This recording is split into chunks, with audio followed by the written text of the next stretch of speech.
P T I کو اس کے نظریات، اس کے ایجنڈے اور اس کی کارکردگی کے حوالے سے دیکھنا ہے ہمیں۔ اس کے نظریات بھی پاکستانی نہیں ہیں، ان کا ایجنڈا بھی پاکستانی نہیں ہے، ان کی کارکردگی بھی پاکستان کے خلاف ہے۔ تمام میگا پروجیکٹ فریز کر دیے انہوں نے۔ 17-16 ارب ڈالر جو آپ کے پاس ریزرو تھا 2 ارب پہ آ گیا۔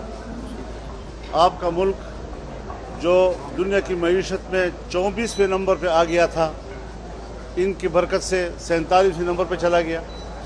تو یہ پورا جو ایک جمگٹھا ہے اور جس طرح لوگوں کو گمراہ کیا گیا آئیڈیل گفتگو کرنے کے نتیجے میں، ان کے برعکس کارکردگی سامنے آئی ہے۔ تو اس جماعت کو ملک کی سیاست میں ہونا ہی نہیں چاہیے۔ جی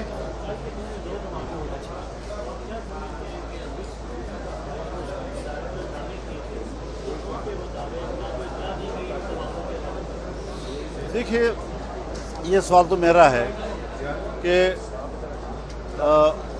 جب تک باجوڑ کا واقعہ نہیں ہوا تھا، 1.5 سال یا 2 سال کے اندر صرف جمعیت علماء اسلام کے 20 علماء شہید ہو گئے تھے۔ اس کے بعد پھر یہ دھماکہ ہوا، 73 شہداء ہمیں دھماکے دی تھی۔ اس کے بعد پھر اور شہادتیں ہوئی جو ٹارگٹ کیے گئے تھے۔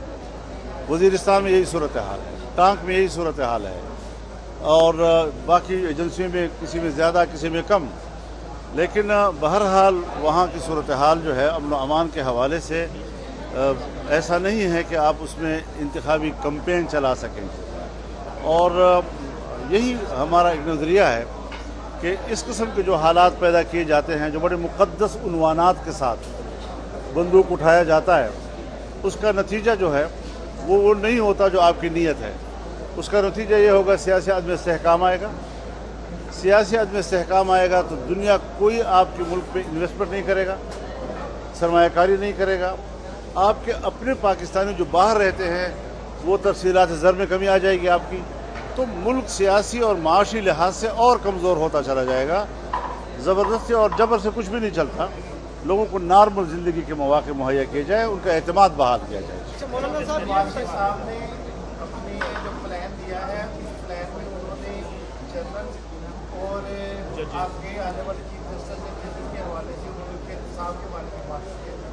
آپ اس ایجنڈے میں ان کے ساتھ ہیں کیا نہیں؟ جب مجھ سے مشورہ کریں گے تو میں ان کو رائے دوں گا پھر۔ اچھا مولانا صاحب، یہ بتائیے گا پی ڈی ایم کے اتحادی رہے ہیں آپ، اور مہنگائی کے ملک میں جو صورتحال ہے، اس کو آپ کس طرح سے آگے انتخابات میں عوام کے ساتھ لے کے چلیں؟ یہ بہت مشکل سوال ہے، اس میں کوئی شک نہیں ہے، لیکن یہ ایک طویل المدت اب مسئلہ بن گیا ہے۔ ملک کی معیشت کے حوالے سے کوئی قلیل المدت منصوبہ بندی پہ ہم نے بڑی کوشش کی 1.5 سال میں، ہم دلدل سے نکل نہیں سکے۔ دلدل کہتے اسے ہیں کہ آپ نکلنے کی کوشش کریں گے تو دھس سے چلے جائیں گے۔ تو پچھلے جو 3.5 سال انہوں نے حکومت کی ہے، اس میں انہوں نے ملک کو اتنا دیوالیہ پن کے قریب لا کر کھڑا کر دیا، اور اسٹیٹ بینک کو IMF کے حوالے کر دیا۔ آپ کی تمام جو قیمتوں کا اتار چڑھاؤ، ٹیکسوں کا اتار چڑھاؤ، یہ سارا کا سارا اس وقت IMF کے اختیار میں ہے۔ ہمارے اختیارات ہی ان کے حوالے کر دیے ہیں۔ صرف ہم گالیوں کے لیے رہ گئے ہیں کہ لوگ ناراض ہوں، لوگ حکومتوں کو گالیاں دیتے رہیں گے اور مالک ہمارا کوئی اور ہوگا۔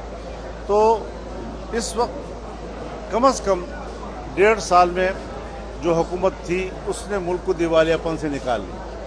وہ جو 17 ارب ڈالر تک ہمارے پاس ریزرو تھا اور 2 ارب پہ آ گیا، اسے دوبارہ 11-12 ارب تک پہنچا دیا ہمارے 1.5 سالہ گورنمنٹ نے۔ تو دیوالیہ پن سے نکلی ہوئی حکومت ان کو ملی ہے، اور خدا کرے اور بہتری اس میں آئے۔ تمام طبقے، چاہے وہ اسٹیبلشمنٹ کے ہیں، چاہے بیوروکریسی ہے، چاہے پولیٹیشنز ہیں، سب اس کام میں لگے ہوئے ہیں کہ ملک کی معیشت کو بہتر کیا جائے۔ لیکن قیمتوں کے حوالے سے، بازار میں قوت خرید کے حوالے سے ابھی عام آدمی کو ثمرات مہیا نہیں ہو رہے، لیکن طویل المدت پالیسی کے تحت ہو جائیں گے انشاءاللہ۔ صاحب ایک آخری سوال لے لیجیے گا کہ جنوری میں کہا گیا ہے الیکشن ہوں گے، کیا ہو رہے ہیں الیکشن یا نہیں ہو رہے؟ الیکشن کرانا نہ کرانا تو الیکشن کمیشن کا کام ہے، ظاہر ہے اس نے آئین کو سامنے رکھتے ہوئے کرنا ہے۔ لیکن جنوری ایسا مہینہ ہے کہ شاید یہاں फैसल आबाद, डेरा इस्माइल खान, लाहौर में तो लोग वोट डाल सकेंगे, लेकिन खुशदार से लेकर तमाम शुमाल बलूचिस्तान, फिर वज़ीरिस्तान से लेकर चतराल तक, फिर तमाम स्वात, कोहिस्तान, बटग्राम, शांगला, ये हमारे एबटाबाद, मरी तक, ये बर्फानी इलाका, इसमें लोग ही नहीं होंगे।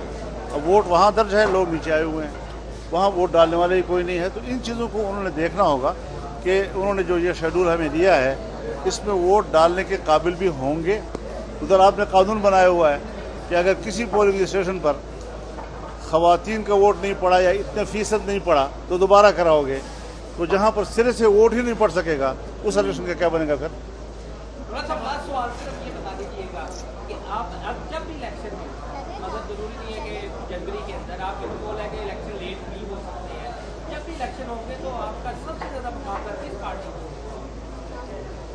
हज़रत जमीयत उलमा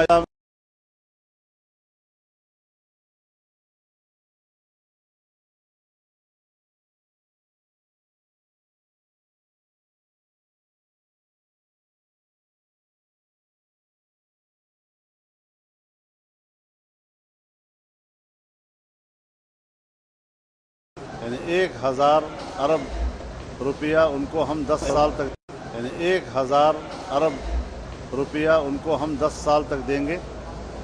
इस वक्त तक भी मैं समझता हूँ कि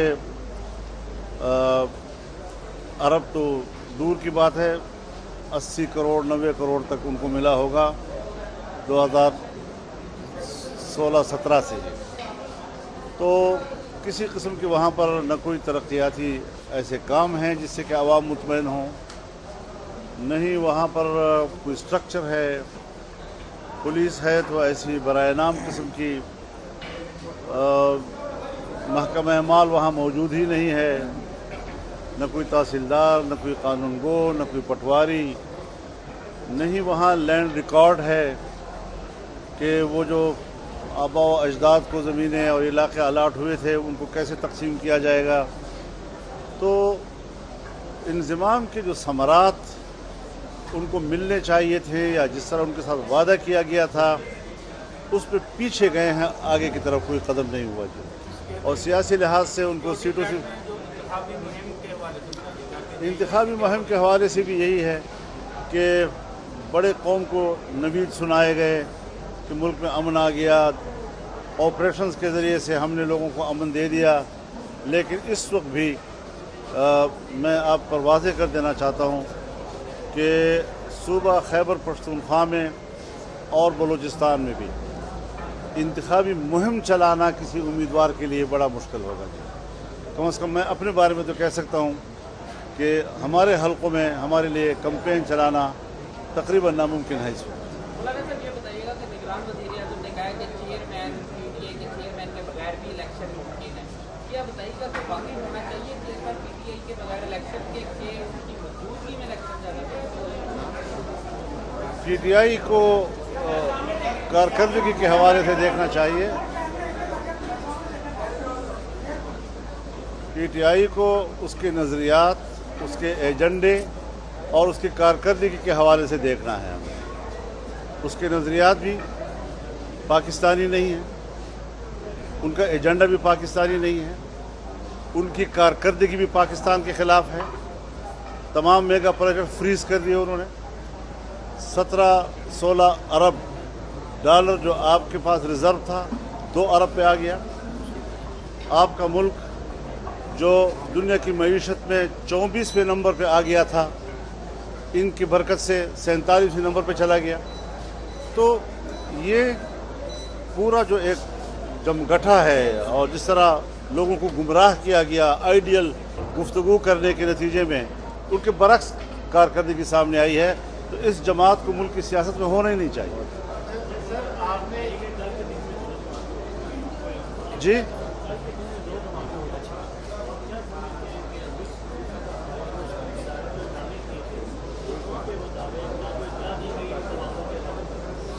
देखिए, ये सवाल तो मेरा है कि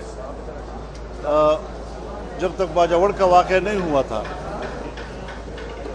1.5 साल या 2 साल के अंदर सिर्फ जमीयत उलमा इस्लाम के 20 उलमा शहीद हो गए थे। उसके बाद फिर ये धमाका हुआ, 73 शुहदा हमें उस धमाके नहीं थे। उसके बाद फिर और शहादतें हुई हैं जो टारगेट किए गए थे। वज़ीरिस्तान में यही सूरत हाल है, टांक में यही सूरत हाल है, और बाकी एजेंसियों में किसी में ज़्यादा किसी में कम।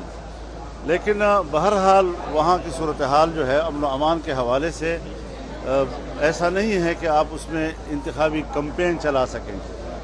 और यही हमारा एक नज़रिया है कि इस किस्म के जो हालात पैदा किए जाते हैं, जो बड़े मुक़द्दस उन्वानात के साथ बंदूक उठाया जाता है, उसका नतीजा जो है वो नहीं होता जो आपकी नीयत है। उसका नतीजा ये होगा सियासी अदम इस्तेहकाम आएगा। सियासी अदम इस्तेहकाम आएगा तो दुनिया कोई आपके मुल्क पे इन्वेस्टमेंट नहीं करेगा, सरमायाकारी नहीं करेगा। आपके अपने पाकिस्तानी जो बाहर रहते हैं वो तफसीलात ज़र में कमी आ जाएगी आपकी, तो मुल्क सियासी और माशी लिहाज से और कमज़ोर होता चला जाएगा। ज़बरदस्ती और जबर से कुछ भी नहीं चलता। लोगों को नॉर्मल ज़िंदगी के मौके मुहैया किए जाए, उनका एतमाद बहाल किया जाए। वाजपेयी साहब ने अपने जो प्लान दिया है, उस प्लान में उन्होंने जनरल